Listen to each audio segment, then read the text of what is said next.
एक यज्ञ हुआ बड़े शहर में, मध्य प्रदेश के।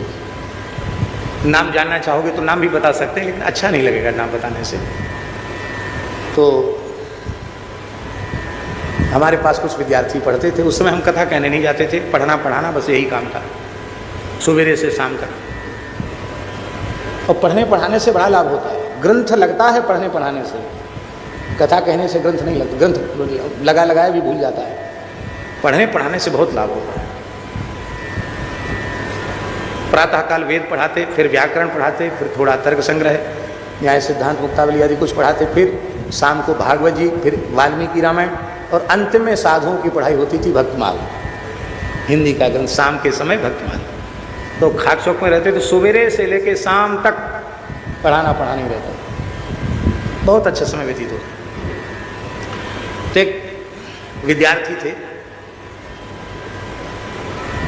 वो अच्छे ठीक से पढ़ते थे, वेद भी पढ़ते थे, व्याकरण भी पढ़ते थे। वो चले गए अनुष्ठान में, बिना पूछे चले गए। शायद इसलिए नहीं पूछा होगा कि कहीं मना ना कर दो, तो चले गए।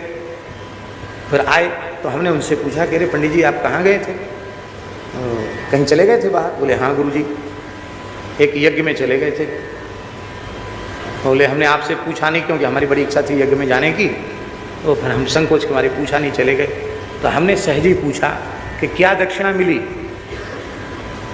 उन्होंने कहा चौबंदी उतार के, बनियान उतार के दिखानी पड़ेगी। अरे महाराज जी, झूठी बात नहीं बोल रहे, सही बात बोल रहे हैं। वो चौबंदी बनियान उतारी तो महाराज पीठ पर लाठियों के निशान थे। तो ये क्या रही राम राम। बोले महाराज यज्ञ हो रहा था, अमुक व्यक्ति ने यज्ञ किया और खूब चंदा चिट्ठा इकट्ठा हुआ था। व्यवस्था ब्राह्मणों की थी नहीं, बहुत अधिक संख्या में ब्राह्मण थे।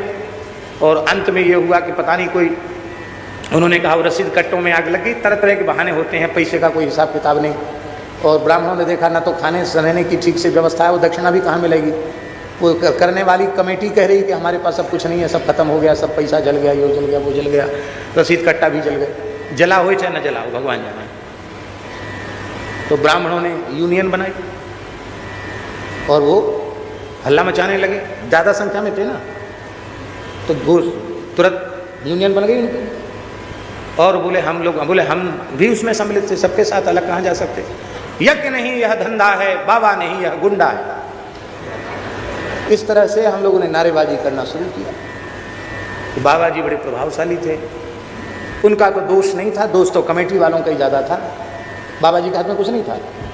तो बाबा जी बड़े प्रभावशाली थे, उन्होंने तुरंत कलेक्टर, आईजी, डीआईजी और एसपी सबको फ़ोन कर दिया उन्होंने।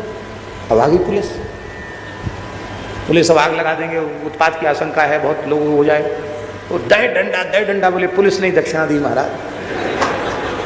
हम लोग दसों दिशाओं में भाग गए, किराया तक नहीं मिला महाराज, ये दक्षिणा है, पीठ पर दक्षिणा दिखा। तो ऐसी ही दक्षिणा, इससे भी कई गुना जोरदार दक्षिणा दक्ष के यज्ञ में दीक्षित ब्राह्मणों को मिली।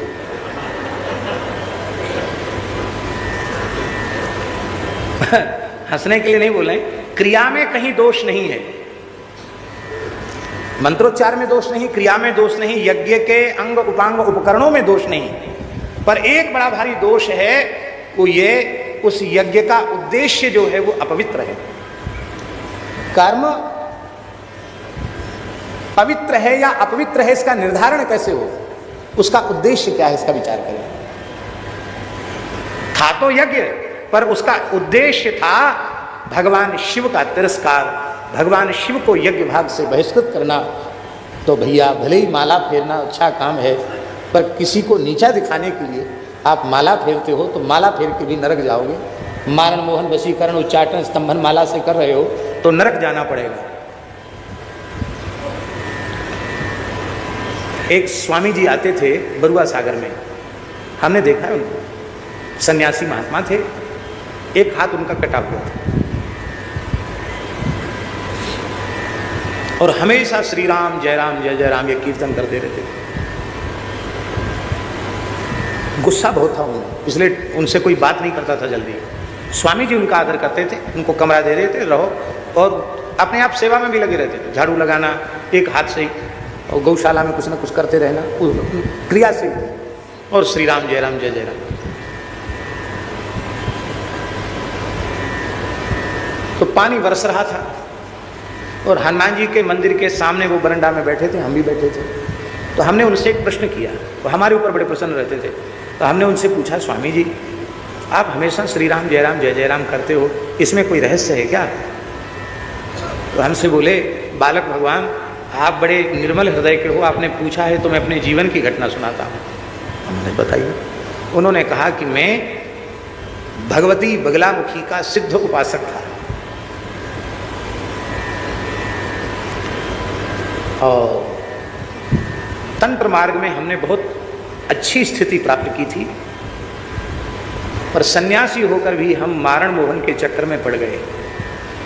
एक कोई हमारे बहुत प्रेमी भक्त थे, उनके लिए कुछ हमने बगलामुखी का प्रयोग किया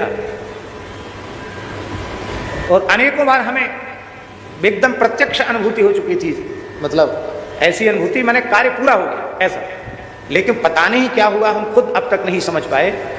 रात्रि को हम हरिद्रा की माला से जप कर रहे थे कि अकस्मात भगवती का स्वरूप मेरे सामने प्रकट हुआ और उन्होंने मेरी जीभ पकड़ खींची और छाती पर चढ़ गई और उन्होंने कहा, रे दुष्ट, ब्राह्मण कुल में जन्म लेकर सन्यासी होकर मारण मोहन के प्रयोग करता है, आज मैं तेरी जीवन लीला समाप्त कर दूंगी। एकांत कक्ष में यह अनुभूति हुई। मैं तो कांप रहा था। यह अनुभूति हो रही थी कि देवी जी बिल्कुल चढ़ी हुई है हमारे ऊपर, जीभ पकड़ के खींच रही है। ध्यान भी उनका ऐसा ही है। हमको लगा, बोलने की स्थिति तो थी नहीं, हमको लगा कि अब हमारा प्राणांत होगा।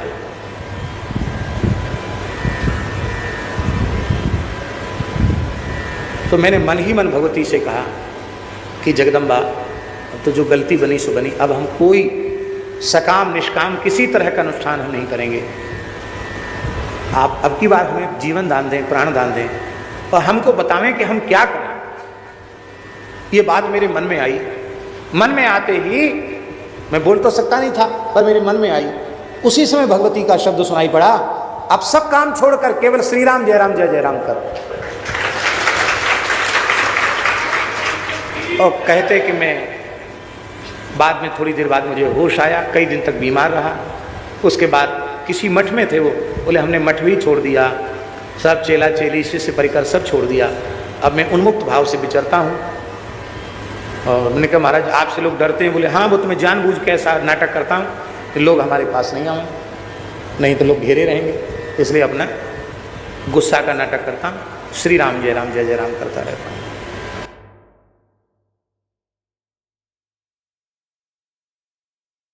स्वामी श्री शरणानंद सरस्वती जी विराजमान थे तब की ये बात है।